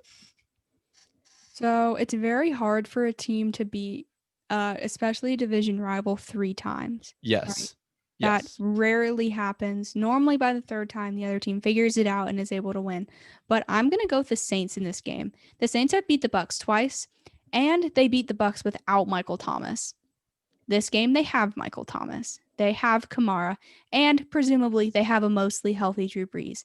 I think that the only way the Saints win this game is because of their defense. I think that overall, their defense is a little bit better than Tampa's. I think Tampa has a really good defense. I don't think it's as good though. I think that both quarterbacks are going to ball out, and I think it's going to be a shootout. But I think that the Saints will be able to get one stop on defense, and I think that that'll lead to the victory. So I'm picking the upset. I'm picking the Saints. All right. Well, that wraps it up for our picks this week. Yeah, thanks for listening, guys. Tune back in next Wednesday for more content. In the meantime, follow us on Twitter at _LC football _, Instagram at launch code football, launch codes football, sorry, and on Facebook and YouTube at launch codes football. I'm Chelsea. And I'm Chris. And we'll see you next week. See y'all.